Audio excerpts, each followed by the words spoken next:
Selamat pagi Pak, selamat pagi teman-teman. Saya atas nama Bonifacius Tua dengan NIM 20030030027 semester 1 kelas A, program studi sosiologi, Fakultas Ilmu Sosial dan Politik Universitas Nusa Sendana. Pada kesempatan kali ini saya akan mempresentasikan hasil kerja saya, yakni makalah dasar-dasar ilmu politik. Kita langsung saja ke pembahasan. Bab 1 tentang yang pertama kita bahas di sini, yakni latar belakang. Pada hakikatnya, dasar-dasar ilmu politik membahas tentang konsep seperti politik, kekuasaan, dan pembuatan kekuasaan. Dalam buku ini yang ditulis oleh Miriam Budiarjo mengulas tentang hal-hal yang hakiki dari ilmu pengetahuan politik. Berbicara tentang buku dasar-dasar ilmu politik, tentu tak terlepas dari konteks ilmu politik sebagai kajian ilmiah dan praktik-praktik politik yang secara empirik diterapkan di Indonesia dari sejak zaman perjuangan kemerdekaan hingga masa reformasi saat ini. Pada buku dasar-dasar ilmu politik, Prof. Miriam, yakni yang menulis buku, mengulas berbagai macam, diantaranya tema mengenai HAM, partisipasi politik dan partai politik, hingga lembaga legislatif, sistem pemilihan, undang-undang, serta konsep-konsep dan pendekatan baru dalam ilmu politik. Pada makalah ini, penulis lebih spesifik untuk mengurai atau menulis dari bab 1 sampai bab 5. Ulasan-ulasannya mencakup ruang lingkup sistem perpolitikan di dunia umumnya dan Indonesia khususnya. Pada bab 1, buku ini spesifik mengurai tentang sifat, arti, dan hubungan ilmu politik dengan ilmu pengetahuan lainnya. Pada bagian ini, penulis buku membeberkan beberapa disiplin ilmu mengenai kajian ilmu politik dan menghubungkannya dengan disiplin ilmu lainnya, mulai dari perkembangan dan definisi politik, ilmu politik sebagai ilmu pengetahuan, definisi politik, beda-bidang politik, hingga hubungan ilmu politik dengan ilmu pengetahuan lainnya. Dan pada bab 2 juga yang mengulas tentang konsep-konsep politik. Pada bagian ini juga penulis menjelaskan aspek dasar yang terdapat pada konsep politik, diantaranya teori politik, masyarakat, negara, serta konsep-konsep kekuasaan. Pada bab 3, buku ini mengurai tentang berbagai pendekatan dalam ilmu politik. Pada bagian ini pembahasan berkisar pada pengantar, pendekatan, dan juga kesimpulan. Sementara pada bab 5, buku ini membicarakan tentang komunisme, demokrasi menurut terminologi komunisme, dan pembangunan post-komunisme. Pada bab ini akan membahas tentang ajaran Karl Marx dan masih banyak pembahasan lain. Penulis akan mengupas tuntas mengenai isi pokok dari kelima pokok pembahasan yang terdapat pada buku dasar-dasar ilmu politik. 1.2 mengenai metode penulisan. Penulis di sini menggunakan metode penulisan, yakni metode kepustakaan. Tujuan 1.3 tujuan penulisan.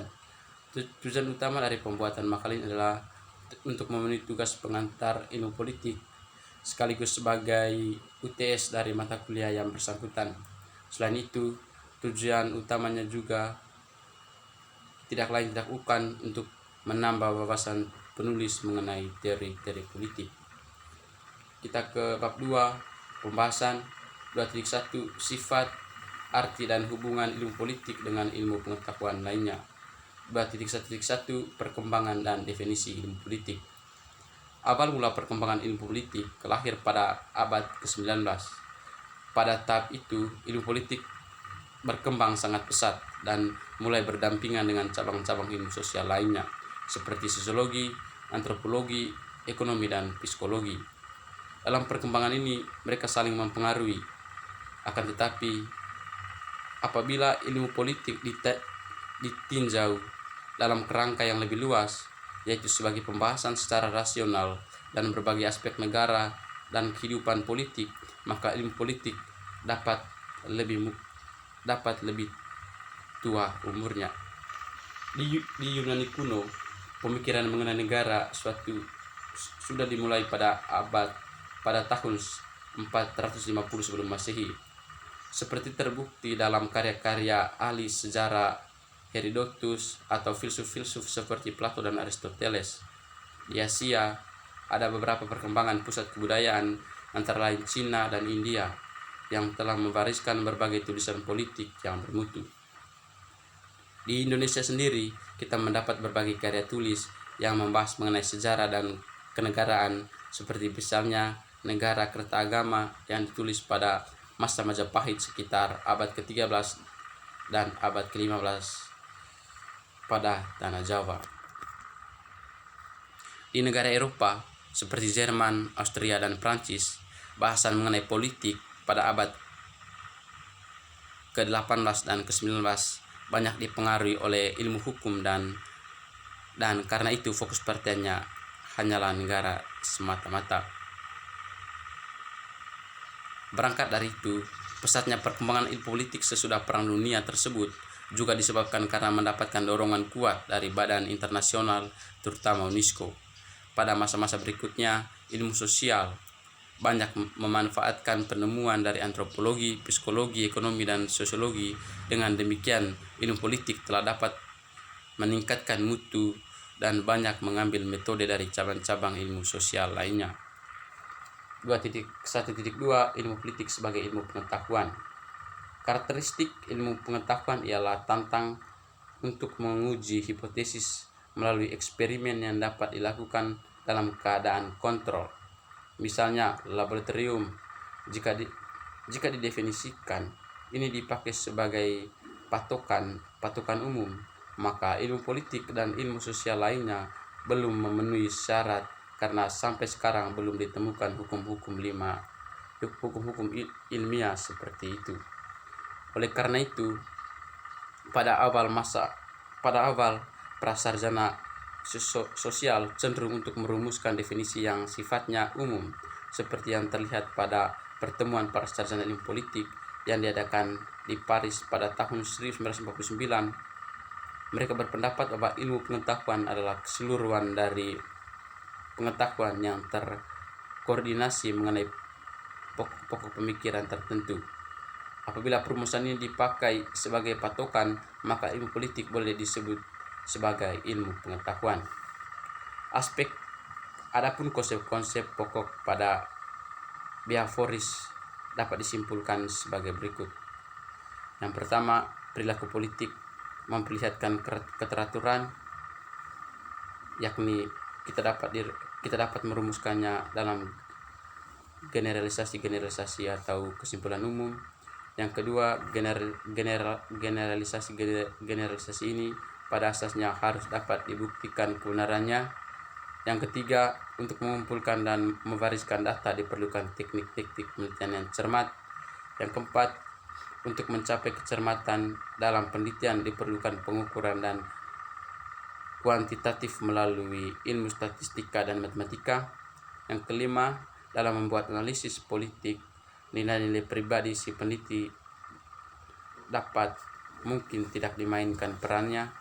Yang keenam, penelitian politik mempunyai sifat terhadap konsep-konsep atau teori-teori dan ilmu sosial lainnya.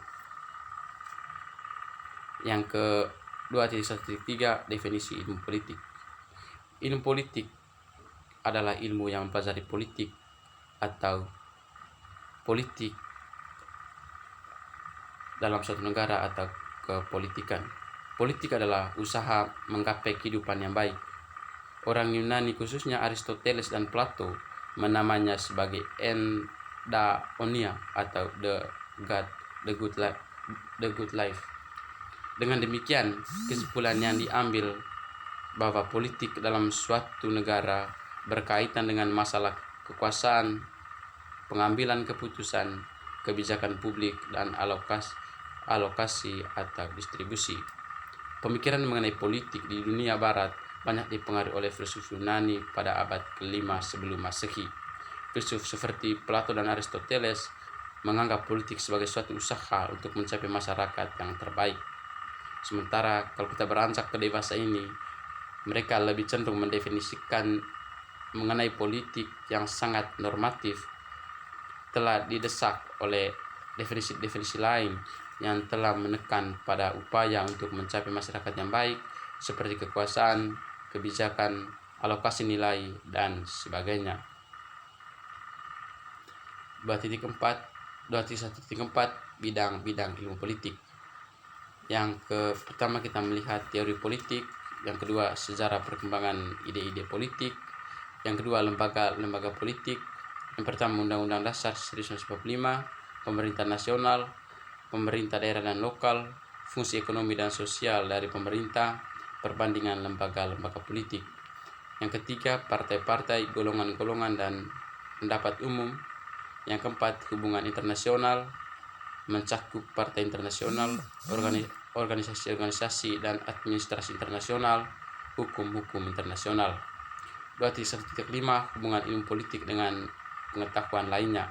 Yang pertama, hubungan ilmu politik dengan ilmu sejarah merupakan alat yang paling penting bagi politik oleh karena menyambung bahan yaitu data dan fakta dari masa lalu untuk dikelola lebih lanjut. Yang kedua, hubungannya dengan filsafat. Ilmu politik erat sekali kaitannya dengan politik filsafat, yaitu bagian dari filsafat yang menyangkut kehidupan politik, terutama mengenai sifat hakiki, asal mula, dan nilai dari negara. 2.1.6 hubungan ilmu politik dengan ilmu sosial lainnya. Yang pertama dengan ilmu sosiologi. Pada hubungannya dengan ilmu sosiologi yang paling pokok dalam dan umum sifatnya, yakni sosiologi membantu para sarjana politik dalam usahanya memahami latar belakang, suasana dan pola kehidupan sosial dari berbagai golongan dan kelompok ataupun masyarakat. Yang kedua hubungannya dengan antropologi yang menjadi dasar, yaitu bagaimana antropologi menyumbang pengertian dan teori tentang kedudukan serta peran berbagai susunan sosial budaya yang lebih kecil dan sederhana. Yang ketiga kita lihat hubungannya dengan ilmu ekonomi. Pada bagian ini hubungannya terkait ilmu politik masa silam dan ekonomi yang merupakan bidang ilmu tersendiri yang dikenal sebagai politik ekonomi. Dengan berkembangannya ilmu pengetahuan pada umumnya, ilmu tersebut kemudian memisahkan dari dua lapangan yang mengusungkan perhatian pada manusia yang berbeda-beda. Yang berikut hubungan ilmu politik dengan psikologi sosial. Pada bagian ini erat kaitannya dengan kegiatan manusia dari segi eksternal maupun dari segi internal. Dengan menggunakan kedua macam analisis ini, ilmu politik dapat menganalisis secara lebih dalam makna dan peran orang seperti yang terdapat pada ulasan-ulasan sebelumnya. Yang ketiga kita melihat hubungannya dengan geografi. Faktor yang mendasar yakni seperti perbatasan strategis, desakan penduduk, daerah, dan mempengaruhi politik. Yang berikut kita melihat hubungannya dengan ilmu hukum. Di negara Eropa, ilmu hukum sejak dulu kala erat kaitannya dengan ilmu politik. Karenanya ia mengatur dan menjelaskan undang-undang yang juga merupakan salah satu kewajiban negara yang secara urgensinya dilihat dari cabang-cabang ilmu hukum, khususnya mendorong negara lain untuk menerapkan hukum-hukum tata negara dan ilmu negara.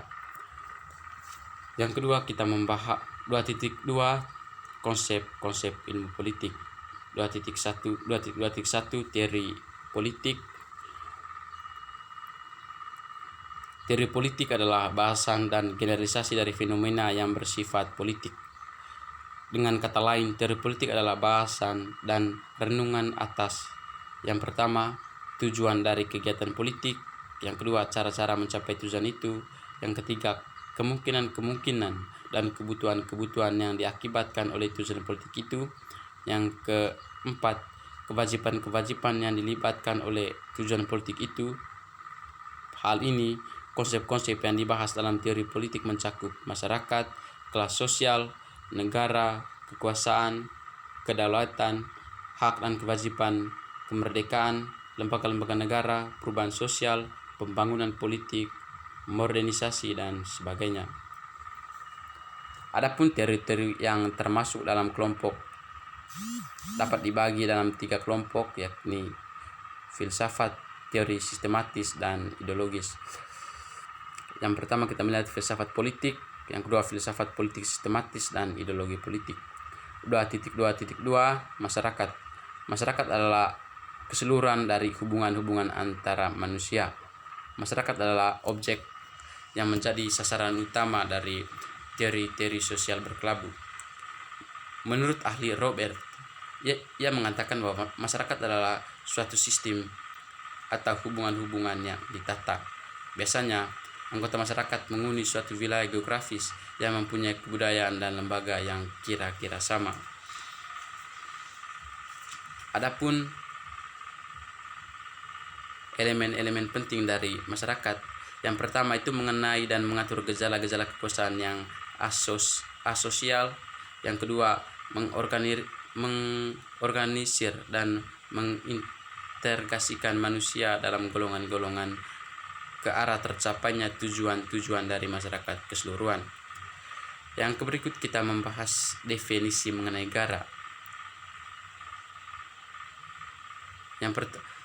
Menurut Roger H. Sultaton, negara adalah agen atau kewenangan yang mengatur atau mengendalikan persoalan-persoalan bersama atas nama masyarakat. Sifat-sifat negara mencakup sifat memaksa, sifat monopoli, sifat mencakup semua. Unsur-unsur negara yaitu wilayah, penduduk, pemerintah, dan kedaulatan. Tujuan dan fungsi negara yakni sebagaimana tercantum dalam Undang-Undang Dasar 1945 yang mengatakan untuk membentuk suatu pemerintah negara Indonesia yang melindungi segenap bangsa Indonesia dan seluruh tumpah darah Indonesia, dan untuk memajukan kesejahteraan umum, mencerdaskan kehidupan bangsa, dan ikut melaksanakan ketertiban dunia. Adapun fungsi dan tujuan negara itu bersifat mutlak dan berdasarkan ideologi. Harus, yang pertama, melaksanakan penertiban, yang kedua, mengusahakan kesejahteraan dan kemakmuran rakyat, yang ketiga, pertahanan, yang keempat, menegakkan keadilan. Pembahasan berikut istilah negara dan istilah sistem politik. Konsep sistem politik merupakan pokok dari gerakan pembaruan yang timbul dalam dekade 50-an. Gerakan ini ingin mencapai suatu new sense of politics dan lebih terkenal dengan istilah pendekatan tingkah laku karena menemukan tingkah laku politik sebagai fokus utama dari penelitian dan terutama mengenai struktur dan fungsi tingkah laku. Yang berikut kita melihat konsep kekuasaan. Definisi. Kekuasaan adalah kemampuan untuk atau dalam suatu hubungan sosial melaksanakan kemauan sendiri sekalipun mengalami perlawanan dan apapun dasar kemampuan itu. Yang berikut kita beranjak ke 2.3 berbagai pendekatan dalam ilmu politik. 2.3.1 pendekatan mencakup yang pertama pendekatan legal atau institusional, yang kedua pendekatan perilaku yang memiliki sifat-sifat sebagai berikut. Yang pertama sifat deskriptif, yang kedua ada kekhawatiran bahwa jika ilmu politik tidak maju dengan pesat, yang ketiga di kalangan pemerintah Amerika telah muncul keraguan mengenai kemampuan para sarjana politik saat itu. Yang berikut kita melihat kritik terhadap perilaku. Dalam perkembangan pendekatan perilaku pun tidak luput dari kritik yang datang dari berbagai pihak, antara lain dari kalangan tradisionalis, kemudian dari kalangan penganut pendekatan perilaku sendiri, dan juga dari para neo-marxisme. Yang berikut kita membahas pendekatan neo-marxis. Para neo-marxis yang sering dinamakan neo-marxis untuk membedakan mereka dari Marxis klasik dengan komunisme bukan merupakan kelompok yang ketat organisasinya atau mempunyai pemikiran yang sama. Para neo-Marxis ini di suatu pihak menolak komunisme dari Uni Soviet yang sifatnya represif, tapi di pihak lain mereka setuju dengan banyak aspek dari masyarakat kapitalis di mana mereka berada karena mereka adalah kalangan-kalangan kaum burjuis. Yang berikut kita melihat teori ketergantungan. Teori ketergantungan adalah kalangan lain yang juga berada dalam rangka teori-teori kiri dan kemudian dikenal hubungan antara negara dunia pertama dan negara dunia ketiga. Dan berikut kita melihat pendekatan pilihan rasional. Pendekatan ini muncul dan berkembang sesudah pertengahan antara pendekatan-pendekatan yang dibicarakan atas tercapainya semacam konsensus yang menunjukkan adanya kemajumukan atau pluralitas dalam bermacam-macam pandangan. Yang berikut kita lihat pendekatan institusionalisme baru. Pendekatan ini merupakan suatu misi yang meliputi beberapa pendekatan lain, bahkan beberapa bidang ilmu seperti sosiologi dan ekonomi juga terdapat di dalamnya. 2.4 Demokrasi. 2.4.1 Beberapa konsep mengenai demokrasi. Yang pertama, demokrasi konstitusional. Ciri khas dari demokrasi konstitusional ialah gagasan bahwa pemerintah yang demokratis adalah pemerintah yang terbatas kekuasaannya dan tidak dibenarkan bertindak sewenang-wenang terhadap negaranya. Yang kedua, sejarah perkembangan. Pada mulanya pertumbuhan demokrasi telah mencakup beberapa asas dan nilai yang diwariskan kepadanya dari masa lampau. Kini mengenai gagasan demokrasi dari kebudayaan Yunani kuno dan mengenai kebebasan beragam yang dihasilkan oleh aliran reformasi serta perang-perang agama yang menyusulinya. Yang kedua kita membahas demokrasi konstitusional abad ke-19 antara negara hukum klasik. Yang berikut kita membahas tentang demokrasi konstitusional abad ke-20. 2.4.2 Perkembangan demokrasi di Asia yakni di Afghanistan, di Pakistan dan Indonesia. Yang pertama kita melihat di Pakistan. Demokrasi lahir di Pakistan pada tahun 1947. Yakni pada waktu itu Pakistan terdiri dari dua negara bagian. Yang pertama itu Pakistan Barat dan Pakistan Timur yang sama-sama pada waktu itu terikat dalam persamaan, yakni persamaan agama. Adapun perubahan dari ketatanegaraan, yang pertama itu mereka menganut sistem presidensial dan seiring berjalannya waktu mereka beralih ke parlementer dan itu mewarnai perkembangan demokrasi Pakistan saat itu. Yang berikut kita membahas tentang perkembangan demokrasi di Indonesia. Perkembangan demokrasi di Indonesia terlalu mengalami pasang surut. Dipandang dari sudut pandang sejarahnya, Indonesia dibagi menjadi 4 masa, yaitu masa Republik. Yang pertama itu kisaran waktunya dari 1945 sampai 1959. Pada masa ini, masa demokrasi yang perannya menonjol adalah parlemen serta partai-partai dan yang karena itu dinamakan demokrasi parlementer. Yang kedua, masa Republik Indonesia kedua, yakni berkisaran dari tahun 1959 sampai 1965, yakni masa demokrasi terpimpin. Yang ketiga, masa Republik Indonesia ketiga, yakni dari tahun 1965 sampai 1998 atau sering kita kenal dengan masa Orde Baru. Pada masa itu Indonesia menganut sistem demokrasi Pancasila. Dan sekarang kita beralih ke masa Republik Indonesia yang keempat, yakni berkisaran dari tahun 1998 sampai sekarang, yang sering kita kenal sebagai era reformasi.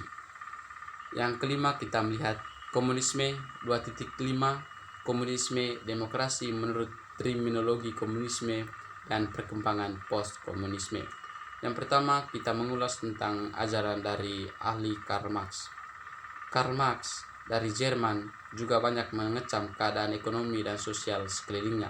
Akan tetapi, ia berpendapat bahwa masyarakat tidak dapat diperbaiki secara tambal atau secara sulam-sulam dan harus dirubah secara radikal.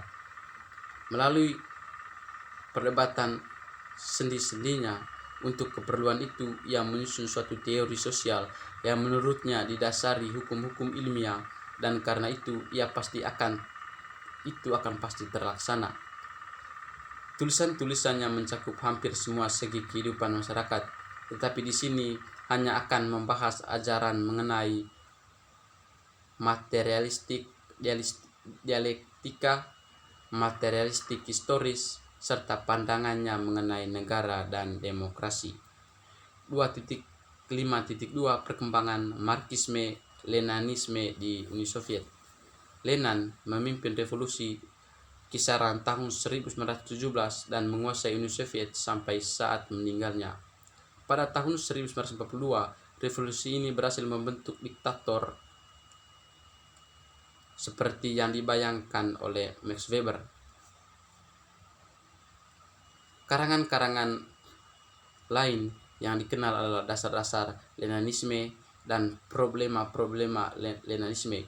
Salah satu gagasan yang paling lazim saat itu yakni menyimpang dari gagasan Stalin yang gagasannya dibantah oleh Karl Marx mengenai revolusi ialah komunisme dapat diselenggarakan di suatu negara dulu, yakni negara Uni Soviet. 2.5.3 Pandangan mengenai negara dan demokrasi. Golongan komunis selalu bersikap ambivalen terhadap negara. Karl Marx yang dimana-mana dihadapkan dengan aparatur kenegaraan dianggap menghalangi cita-citanya. Pendapat negatif terhadap negara dianggapnya sebagai masyarakat komunisme. Kata Karl Marx, negara tak lain tak bukan mesin yang dipakai oleh suatu kelas untuk menindas kelas lain. Demokrasi pada tahap ini menurut Lenin bersifat demokrasi yang mayoritas dari rakyat dan penindasan dengan kekerasan terhadap kaum pengisap dan penindas dengan jalan menyingkirkan mereka dari demokrasi. Kita melihat komunisme tidak hanya merupakan sistem politik tapi juga mencerminkan suatu gaya hidup yang berdasarkan nilai-nilai tertentu. Yang pertama, nilai monisme. Yang kedua, kekerasan dianggap sebagai alat yang sah. Yang ketiga, negara merupakan alat untuk mencapai komunisme. Mekanisme untuk menyelenggarakan asas-asas itu, yang pertama sistem suatu partai, yang kedua Soviet tertinggi secara formal, yang ketiga pemilihan umum pada dewasa ini bersifat rahasia. Yang ke-2.5.4 Demokrasi rakyat. Menurut peristilahan komunisme, demokrasi rakyat adalah bentuk khusus demokrasi yang memenuhi fungsi diktator proletar. Pertumbuhan demokrasi rakyat berbeda di tiap-tiap negara sesuai dengan situasi sosial politik setempat. 2.5.5 Demokrasi nasional. Pada tahun 1950-an, kaum komunisme meninjau kembali hubungan-hubungan dengan negara-negara baru di Asia dan Afrika, sehingga timbulnya demokrasi nasional pada waktu itu. 2.5.6 Kriteria terhadap komunisme dan runtuhnya komunisme. Kritikan terhadap komunisme dan runtuhnya komunisme. Kecam terhadap komunisme datang dari berbagai pihak dan juga termasuk dari kalangan-kalangan yang kontra komunisme. Dengan itu, adapun hal lain yang menjadi bentuk perlawanan kala itu yakni keruntuhan rezim komunisme tahun 1998 di berbagai negara, dan juga munculnya beragam teori dan penjelasan ini ini menerangkan kejatuhan rezim komunisme karena faktor yang pertama itu kegagalan ekonomi, peran kekuatan oposisi, dan hal ini menjadi indikator kenapa komunisme mendapatkan kritikan hingga mereka runtuh pada tahun 1998 sebagai ideologi. Kita beralih ke bab 3, yakni penutup 3.1 kesimpulan. Dasar-dasar ilmu politik adalah pengantar awal para akademisi politik untuk mengetahui teori dan sejarah politik. Pada perkembangannya, ilmu politik mulai mendapatkan keistimewaan pada setiap kajian ilmu pengetahuan. Konsep-konsep seperti politik kekuasaan dan pembuatan keputusan masalah lain yang menjadi perhatian khusus adalah metode atau ruang lingkup kajian ilmu politik. Dasar dari itu semua akan diterapkannya beberapa teori politik dan teori lainnya yang terdapat pada ulasan buku dasar-dasar ilmu politik ini. Oleh karena itu, kesimpulan yang dapat diambil dari kajian panjang ini, hemat penulis, adalah bagaimana kita bisa menelaah sejarah sekaligus perkembangan ilmu politik, hubungan-hubungannya dengan kajian ilmu sosial lainnya, dan juga sejarah berkiprahnya pada kajian ilmu pengetahuan lainnya. 3.2 saran. Penulis menyarankan untuk sebagai negara yang menjunjung tinggi asas demokrasi, saran penulis agar generasi muda mampu mengamalkan nilai akademik dari teori-teori politik. Baik, demikian hasil presentasi dari saya. Sebagai catatan akhir, di bab 2 pembahasan, yakni dari 2.1 sampai 2.5 adalah kajian dari bab 1 sampai bab 5 di buku dasar-dasar ilmu politik. Baik, itu saja hasil presentasi dari saya. Atas perhatian kita semua saya ucapkan limpah terima kasih. Selamat siang.